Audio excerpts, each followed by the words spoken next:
And I do realize you're going to have to beep that out. Or I'm just going to cut out this entire section.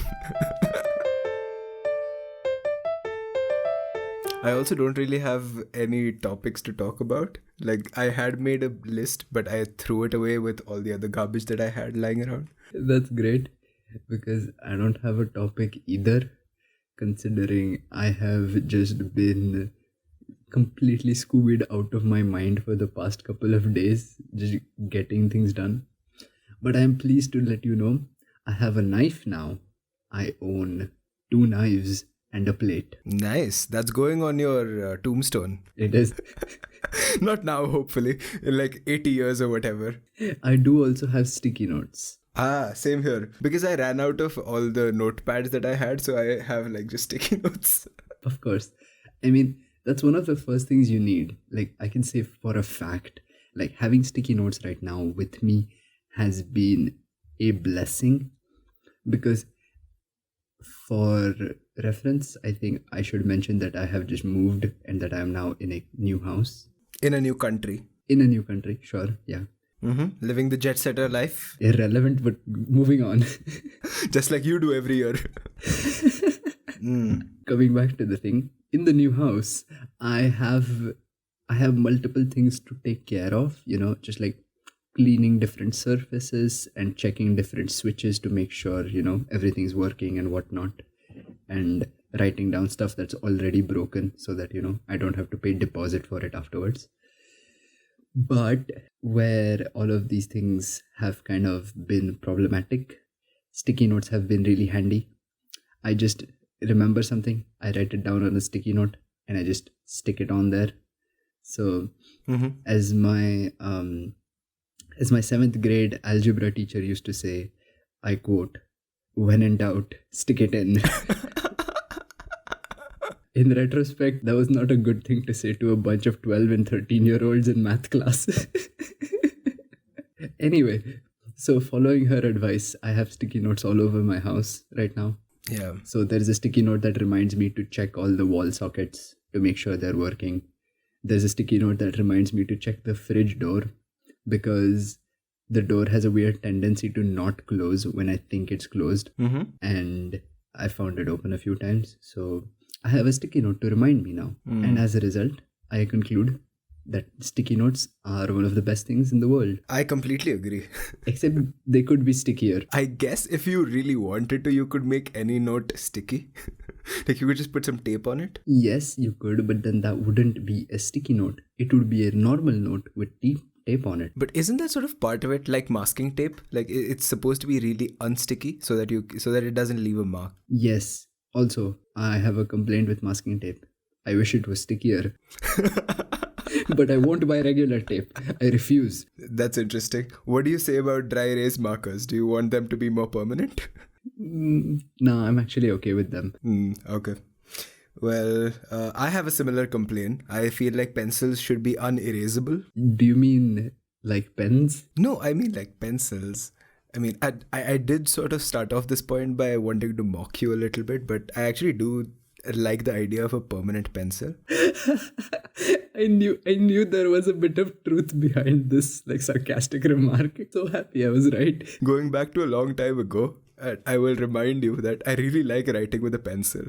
It just feels so much nicer. Yes, I know. Yeah, I don't know if I've showed you, but this is the pencil that I have, which has like it's made out of recycled paper. Nice. And it's all bunched up together. Yeah. And it has like a rainbow thing. And it's really dark. It's quite nice. Yeah, I mean, I agree with you that like somehow a little bit of permanence in pencils could be nice, Like, you can still erase it if you need to, but also like it'll stick around a little bit more. Yeah. Because pencil usually fades. And I'm speaking like in terms of like sketches and stuff. Like I have sketches from like a couple of years ago in some notebooks that have started to fade out now because, pencil, of course. Yeah. I'm with you. I think today is the day that we complain about everyday stuff. So let's just get on with it. My complaint is with laptops. Since I have one sitting in front of me, I feel like the keyboard on a laptop should be much further ahead. Like it should be like basically at the bottom of the bit, like rather than having those whatever they are, wrist pads or like just the chin that they have.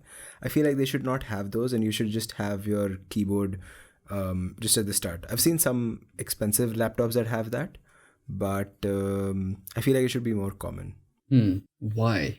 Because a lot of times when I'm writing, when I'm typing out like a lot of stuff, it sort of just gives like an ache to the bit under your wrist. So what happens is when I'm typing, that bit is on the sort of edge of the laptop, so it sort of starts pinching over there, and it's not a very nice feeling. Yeah, okay. I can go with that. I accept that complaint. That's a valid point.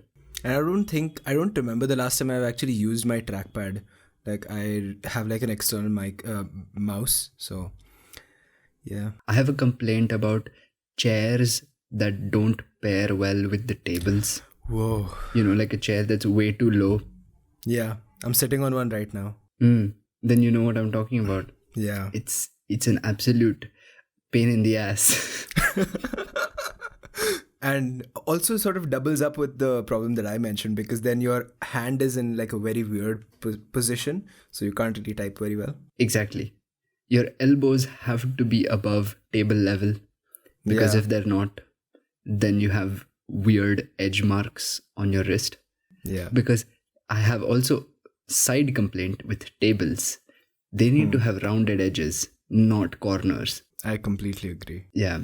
I have a lot of issues with the ergonomics of our everyday life. Interesting. Go on. Like even the fact that, like, again, staying with the laptop theme, I often find that they're quite unuser friendly when using as a laptop, or i.e. putting them on your lap, because the screen is at the back and it tends to be a little top heavy. It's in a very weird position, so you constantly have to sort of like stand on your toes basically, from knee down, and so that the laptop stays, otherwise it tends to fall behind. Yeah. It does. Yeah, you have to kind of use one hand to just put some pressure down while the other hand does the typing, and kind of do a complicated balancing act. Yeah. I agree with you. That's also a problem. But I mean, that isn't a huge problem, because like laptops are more like portable rather than actually on top of your lap kind of a situation. Correct. And at this point, my laptop is so old that I just have to have it plugged in anyway, so it's not really something that I can use, but I agree. Exactly. Yeah, and also like I know from experience, sitting with like a laptop on your lap for a long time, well, it heats your legs up for one thing, but it also like bending weird parts of the base of the laptop ends up like giving you weird results, like speakers stop working for some reason, or your headphone jack just won't connect, and random issues can come up. So overall, not recommended to sit with a laptop on your lap. Cool. What else do I see around me that I can complain about? My bottle is very squeaky. It's like a copper bottle, so it does this a lot. A little bit of ASMR there for you. It's a copper bottle. I can't really expect you to expect anything else. Yeah. And also when it gets a little hollow, like when it gets empty, because it's basically a hollow chamber of metal, it's very sonorous. So the squeakiness sort of amplifies. Have you noticed if it like changes shape if you add like really hot water, or like if you really like give it quick temperature changes? I don't think I have. The only thing I do see is that I think it's a very big design flaw with a copper bottle, because it's so conductive to temperature. If the water that I put in there is a little bit warm, it feels really, really hot. And it's basically unusable. So it really has to be either cold water or like regular water, room temperature. I have to ask, what made you think that I want to buy a copper water bottle which doesn't keep cold water cool and also burns your hand if you put hot water in it? Like, I feel like it's the worst of both worlds. What made you buy it? First of all, I didn't buy it. I got it as a gift for something, I don't know what, but it looks cool. It it looks nice. Sure, because we buy water bottles for their looks. Yeah, and it holds water. So Strong arguments there. I can really feel you winning me over.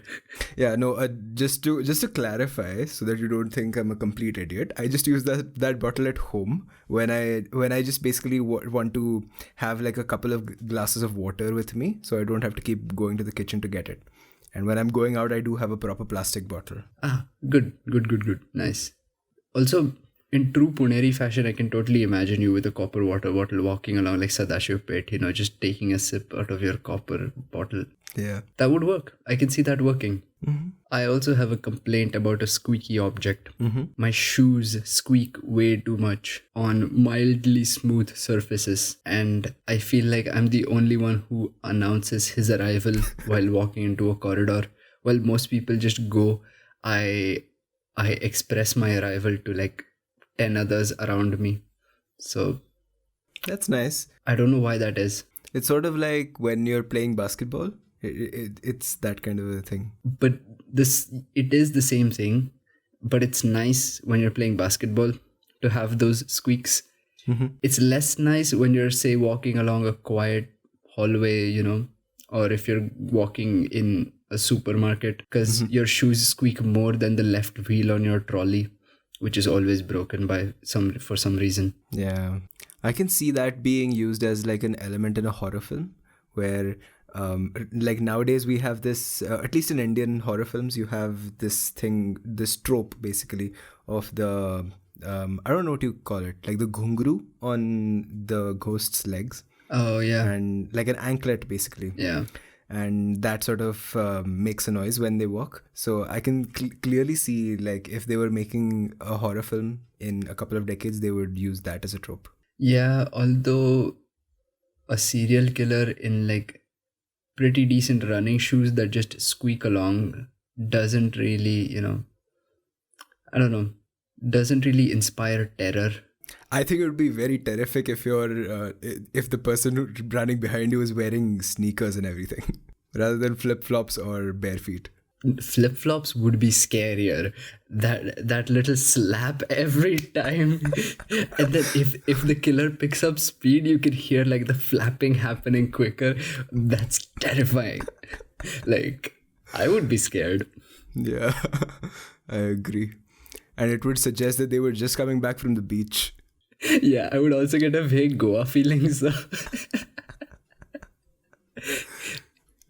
perhaps a Goa horror film. I don't know if there are many of those. It's like a beach themed horror. So you have both, like chill scenes on the beach, but then you also have gruesome murders. Bit of both. My puns are terrible. I apologize. I apologize too. So what's up?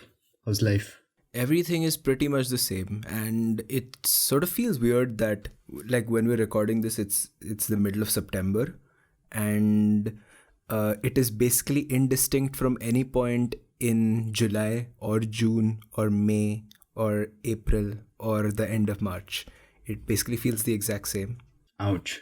That sucks. Mm-hmm. And especially so now because like I'm having to give my exams, which would have been done in March. I'm giving them now in September. I feel for you. This is not a fun place to be in. Yeah.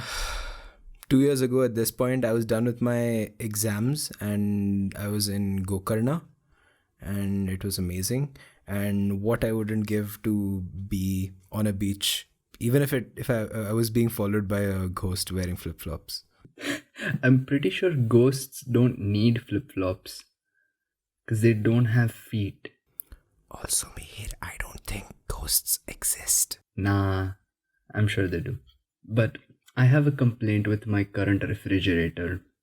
Okay. It is kind of small and it doesn't have a freezer section.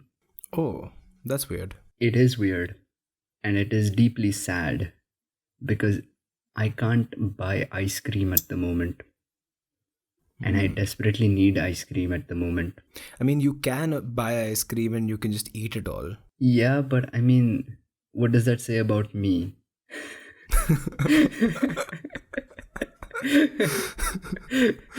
Although we might be at that stage pretty soon, I'm not there yet. So for the moment, I need a place to store leftover ice cream. I'm sure you can figure it out. You're a rocket scientist. Not even close, but okay. So yeah, about the laptops again. I have a bunch of. Jeez, dude. You gotta let it go. Like, we did 2 complaints. Let it Okay, go. so this one is not really a complaint. It's more of a question, sort of.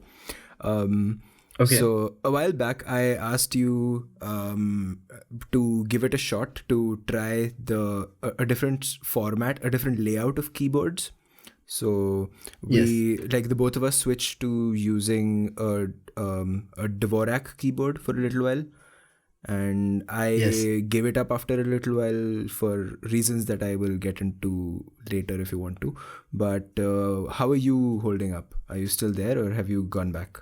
Okay, so I have to explain a little bit.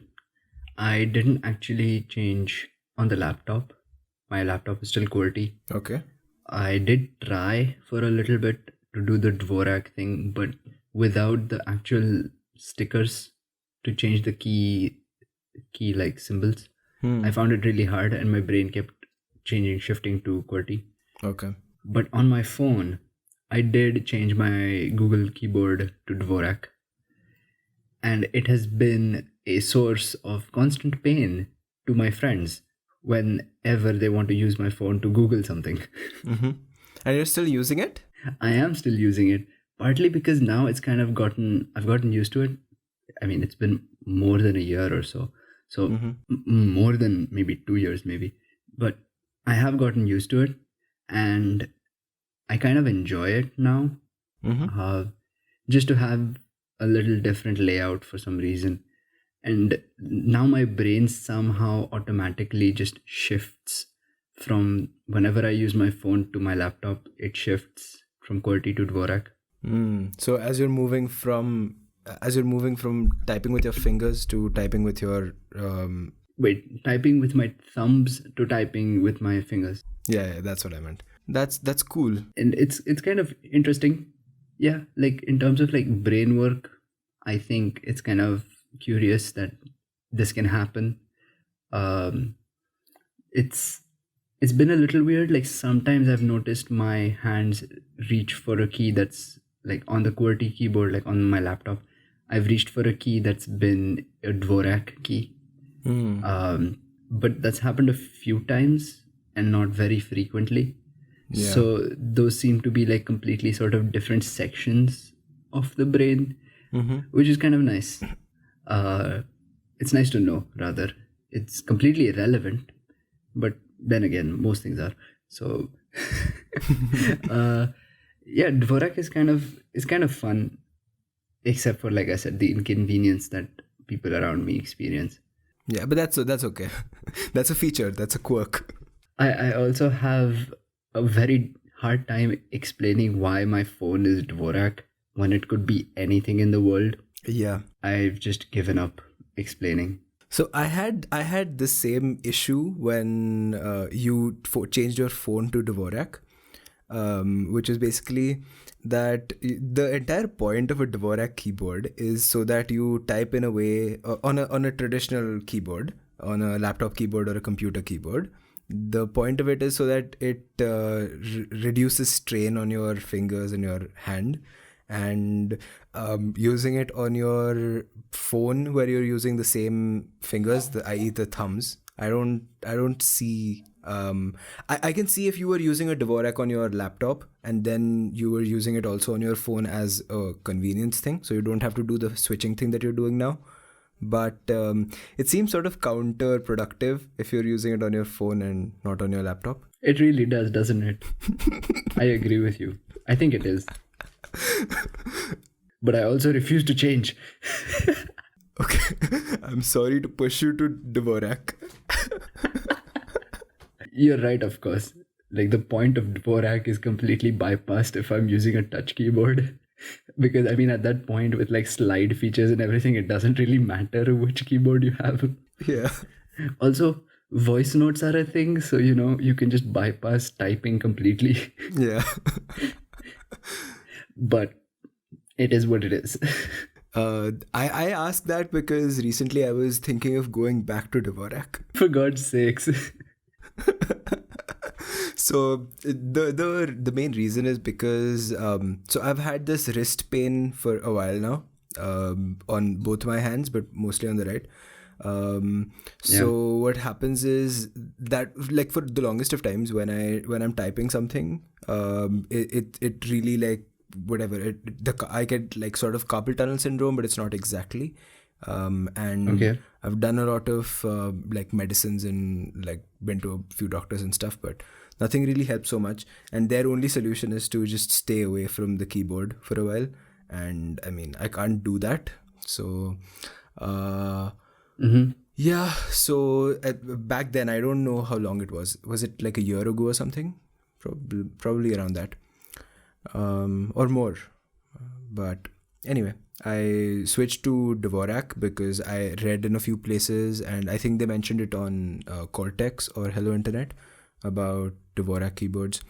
So I tried doing that, and I got some stickers, like the key stickers for the keyboard, and I changed Yeah. the layout on my laptop and everything. And I did it for a little bit, and it was good when I was typing just like creative stuff, like stuff that I was doing on my own. So I wasn't really beholden to a deadline. But then when I had my assignments, and a lot of times when I was doing a lot of typing in a hurry, like when I had to type a message out quickly or something like that, it became a little bit difficult. And do you touch type? Not very well. Okay, so I never learned how to touch type, so I wasn't really good at it. But my speed in the regular way, where you just use your index fingers and maybe your middle finger and the thumb, just at random places, I just used that, and I'm really fast at that. So when I went to Dvorak and I was learning using some online resources, at that point of time, I also had to change the layout in my head, and I also had to learn how to touch type at the same time. So it was like a double whammy. So it was very difficult to do both of them at the same time. But recently, what I've been doing is I've been typing in QWERTY, but I'm trying to learn touch typing, or sort of forcing myself to learn that. So I'm thinking of going back to using the Dvorak layout, so that I can. So that now only I have to learn one more thing. So I hope that it goes well. It's a little bit unintuitive, but I would think that maybe if you're learning to touch type, it might just be easier for you to pick up Dvorak touch typing rather than QWERTY touch typing, where it's like QWERTY layout, you have like half in your mind, you have bits and pieces, and you're trying to rearrange the puzzle. Whereas with Dvorak, if you have a clean slate, it might just be easier for you to do both things in one go, so to speak.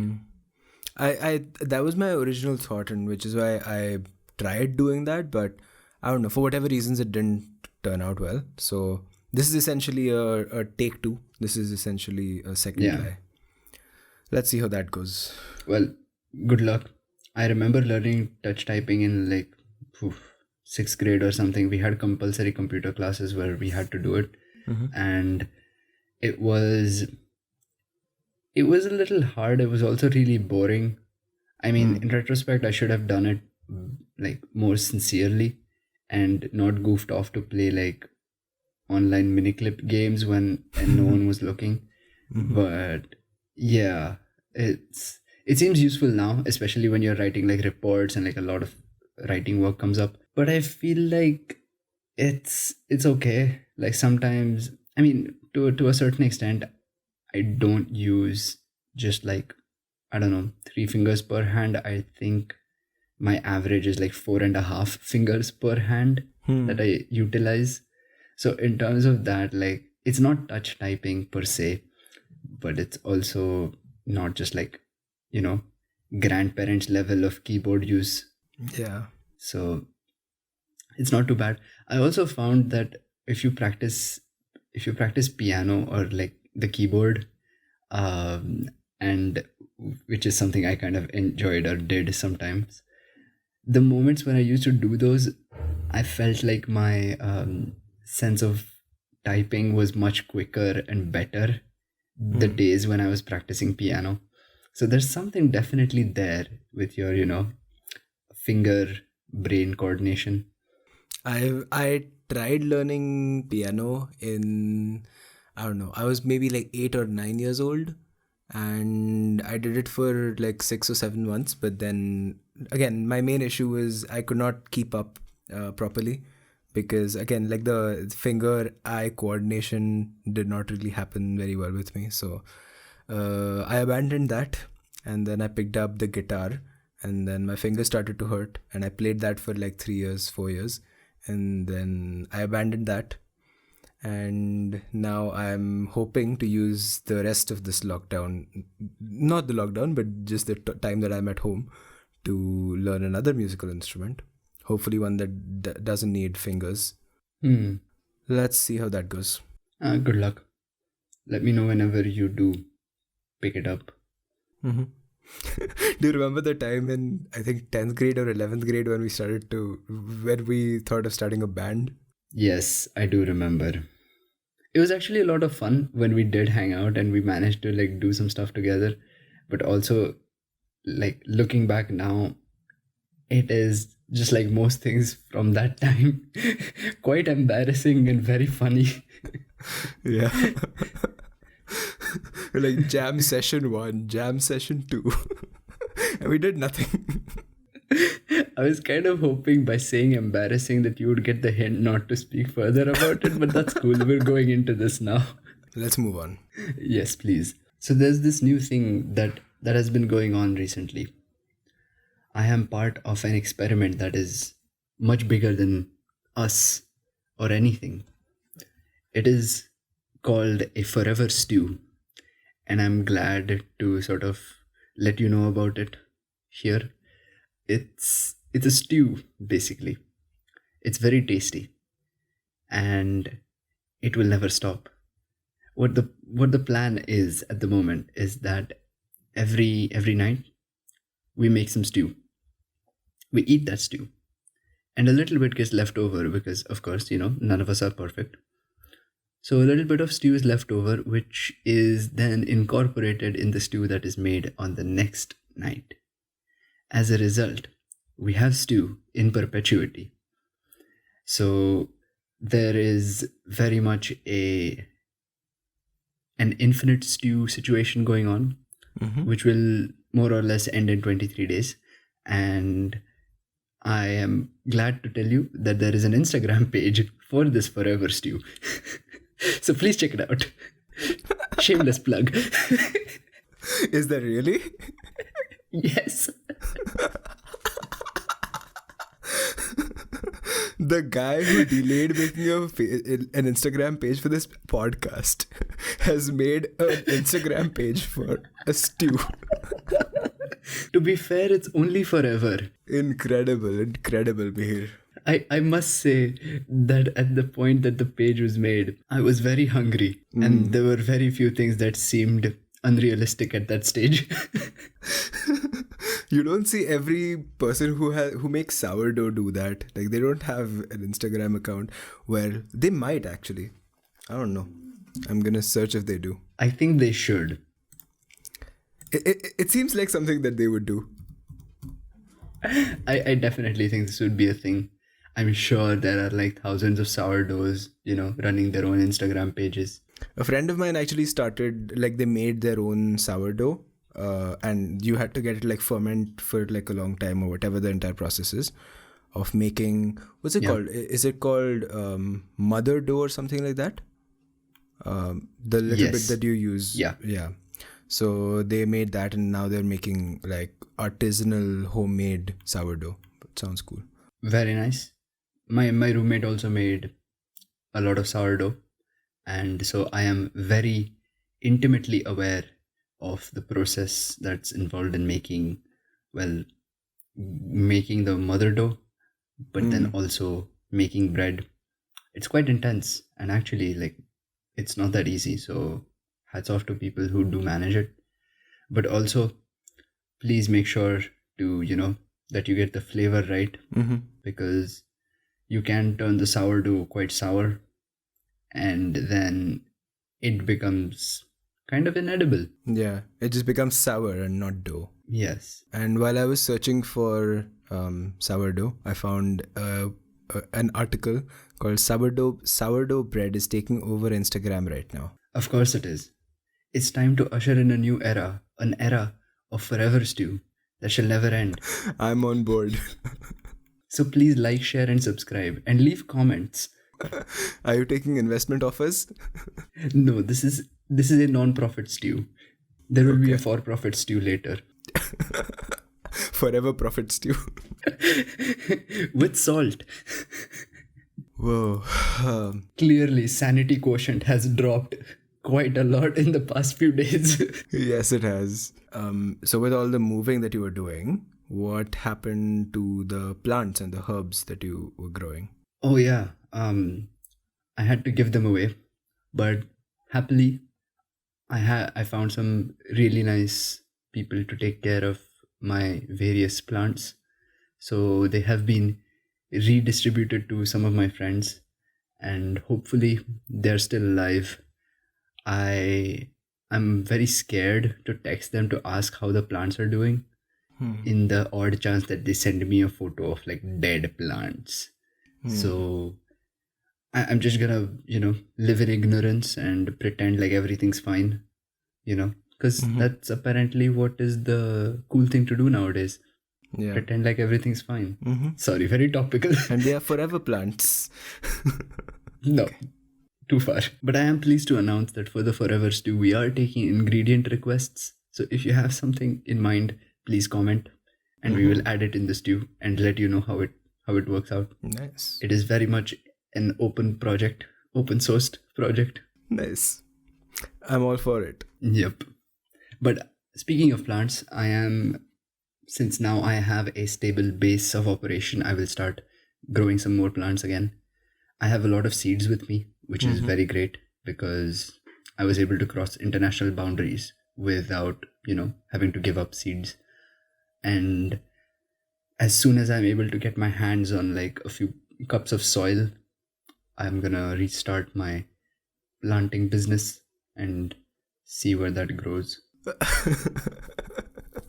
I, Today is a bad day of puns for me, so Yeah, it's okay. I haven't done any planting myself. I really wanted to, but it's been raining a lot and it's sort of overcast during the day, so I don't think they would get enough sun. And that's blatantly just an excuse because I haven't really thought about it so much. I was gonna say that sounds quite excusey. That's because it is. But if you do plant something, what would you plant? I think mint would be my first option. All right. I would suggest going around, people ask for a stick or a twig of mint rather than getting seeds or whatever. That's And how do I do that? I just walk around a public place and just shout out mint, mint, mint. no, of course not. That's crazy. You knock on every door in your neighborhood. Ah, that's absolutely perfect. That seems like something that I would do. Yeah, especially right now, interacting with like 500 people. Well, anyway, I would say that if you can't plant mint at the moment, do something at least, like even if it's just like grass or something, like whatever you can find in your garden. I mean, we have grass in our garden. We have curry leaves, which are like something that we've had for like 20 years basically in the garden. So that's Ooh, like nice. something that we have regularly. And it's used every day, so You can just do it on a trial and error basis. Like curry leaves, highly supported, great stuff, also usable. That's nice. But you can just break twigs off of different plants or bushes you see, stick them in the soil in a little pot, see what grows. that sounds good. I was actually looking up some stuff on coffee, and you know how I really like coffee. So I was watching this video where they were talking about how the area of land where coffee can grow is diminishing like severely. Yeah. So we're like sort of heading for a coffee shortage. So that sort of led me down this rabbit hole to finding people who are like professional coffee roasters and whose entire job is to find the perfect blend of coffee and everything. And I was really hoping that there would be some sort of classes or courses, like you have these wine tasting clubs or wine tasting I don't know, those kinds of programs. I really hope that there would be a coffee tasting club or a coffee I don't know, like a workshop or something about that. And that would be something nice to actually get to taste a bunch of different kinds of coffee from different places and sort of find a blend that works best for me, because I'm really struggling because I haven't got any sort of South Indian filter coffee recently, and I'm just having to use instant coffee, and it's sort of not the ideal situation. I mean, do you have any friends in Bangalore or Chennai or anywhere in South India? I do, but usually what I do is I tell them to get it when they're coming back to the city. But since I'm I don't guess any of them are going to be here. I don't know how that's going to work. No, I meant a simpler method of asking them to send you some coffee, like through the mail. That makes sense. I don't know why I didn't think of that. Yeah, that this still is a thing. Courier service. I was under the impression that the world is on a hiatus right now. I don't think so. Not as far as I know. I feel like it should be, but it's not. We're at that level where we really need to once again take a break and let things calm down a little bit. But at the same time, we're just chugging right along on the crazy train. Mm-hmm. And it's a coal-powered train at that. Very true. Like, I didn't really have much to say. I'm just saying that we should move on to sort of brighter topics, things that aren't as bleak. I got nothing. I can only think of dark stuff right now. Same. The darkness is everywhere. It is everywhere. Okay, so let's talk about dark stuff. Okay, so we're gonna talk about actually we're not gonna talk about that. I'm just gonna put like a frame that we've cut stuff out, because I really don't want to go down that rabbit hole, because it's just it's just gonna be like a 3-hour rant, and we don't have the time or the battery or the storage space for it. So well, nice. I am properly depressed. So we've done our job. Hooray! We have achieved necessary goals. Yeah. So to have a little bit of both, a little bit of dark and a little bit of bright, I have been doing a lot of watercolor painting. I think I talked to you. I've talked to you about it a little bit, but I was thinking of using some more mediums of. So basically, in painting, again, I'm not very good at it, but I try to use different paints and stuff like that. And I'm basically running out of canvas board, or I basically don't have any place to use the paints on.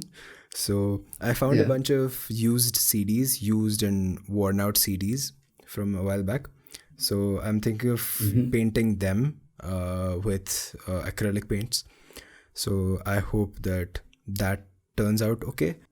I don't know. And I might actually look at some other mediums of stuff. So I've been doing some stuff on a 3D modeling software, because I don't really have any tools to do anything physically, like wood or clay or anything. So I've just been using the old engineering 3D modeling softwares to try and make stuff that looks cool.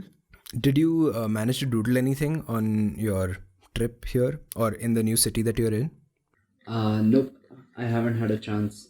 I have been literally like just completely broken after all the walking and all the running around that I had to do for like admin stuff, getting basic requirements So like I said, I'm still very much in the initial installation process, just getting things going.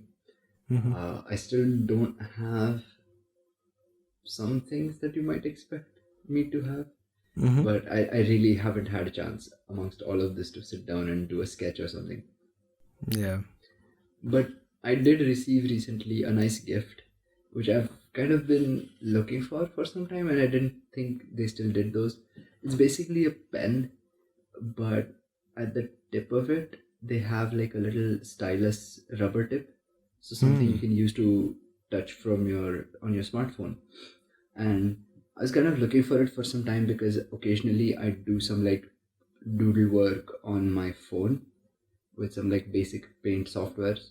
So in that, sometimes I find it easier to do it with a pen rather than with my finger, which is most usually the case.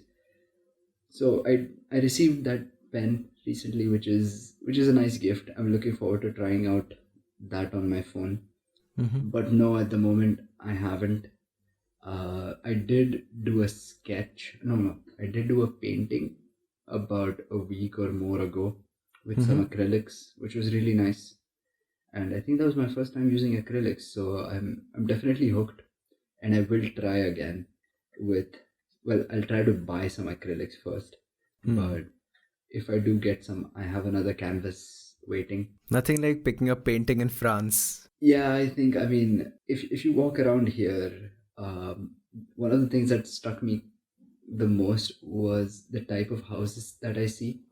They have a very Mediterranean vibe to them. Small, quite stout but short houses, not very tall.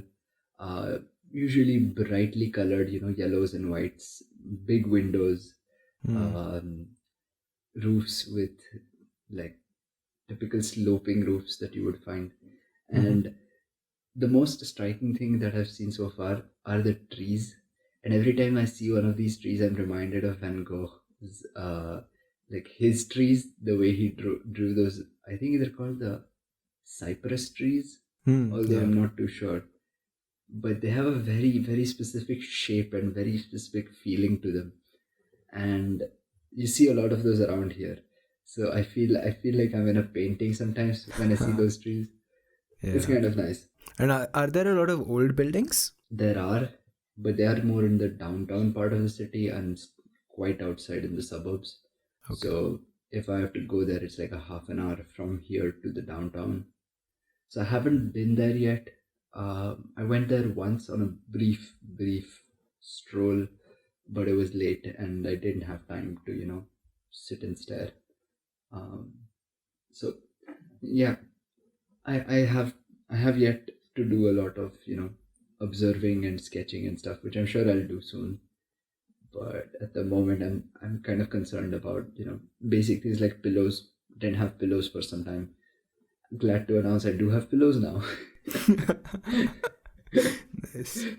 So yeah, priorities. Sleep is the number one priority. Yeah, sure, true. There's nothing wrong with that. Also, according to a recent internet poll, apparently it is the best thing ever.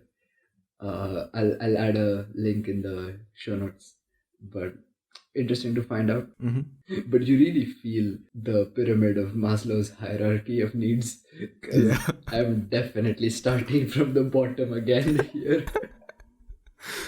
Yeah. But it's nice. It's nice. It's really nice to have nothing at a point, because I've done some clever, ingenious life hacks. Just proud of myself for those. So until yesterday, I didn't have any knives, so I bought apples and bananas a lot, because those are two things you don't need to chop to eat. Also grapes. Grapes, true, but I don't think I found any grapes in the stores. So anyway, but yeah, basic nutrients, and a lot of bread and jam goes a long way. Anyway, enough of me bragging. But how do you apply the jam on the bread if you don't have a butter knife? You need a spoon. You can use a spoon. That's allowed. You have a spoon? I have a spoon. Oh, endangered species, but I do have some. So yeah, it's been interesting. I'll send you some photos of the cypress or whatever trees they are next time I go out. That's cool. It's very nice. My one of my biggest things is that because like I live very far from any sort of like hiking trails or whatever, so or any sort of like outside like wild country. So I Right. really miss going on like hikes or just going out in nature. It's just city. And there's a small little garden in my society, but the main problem is that because like nobody's been using it for the last 6 months and it's been raining a lot, so it's just like literally grass, the like till my shoulders. It's that high, and Oh, okay. it looks very scary because like there's like a swing set and slides inside, but because of the grass and everything, it looks like those pictures from Chernobyl. Oh, right. Okay. I mean, you could take it upon yourself to carve out a little corner, trim a little bit of the grass No, and plant your own trees there. a big nope on going in tall grass. Big nope. I mean, there are wild Pokemon, but still. It's the reptile type Pokemons that I'm worried about. Fair enough. No complaints there. I am also worried about those Yeah, especially in this weather, in this economy. in this economy. I feel like you've depressed me enough that now I could actually eat the entire tub of ice cream, which I don't have any place to put in my fridge. See, problem solved. Exactly. Now I just need to go and get myself a tub of ice cream. That's gonna be hard. I think it goes to show how important ice cream is in our lives. This is the second consecutive podcast that we've talked about ice cream. Recently, I came across a really good one. I had like a white chocolate and strawberry ice cream, which tasted more like a raspberry and white chocolate ice cream. So, overall, quite delicious. And in this heat, very much worth it. So, I do recommend. It was a bit of a gamble when we bought it, but all's well in the end. And although it was a popsicle type of thing, so it was on a stick, I haven't yet bought a tub, but I will soon. Yes, you will. I feel like it's only a matter of time until I start listening to Simon and Garfunkel and eat ice cream in the dark. It'll be all right. Speaking of depressing sweet things, Yes. the oven in my house is broken, so I cannot Oh bake no. any cookies or cake anymore. So Oh no. these are really dark times. I need to. I tried something the other day, and I tried using the old pot with salt inside method of the old school baking model, and Yeah. I ended up with quite burnt cookies. So I'm gonna need to find some way to fix the oven or like get it fixed or find some other way to bake cookies. These are dark times when even the cookies are not working out. Okay, we can end there.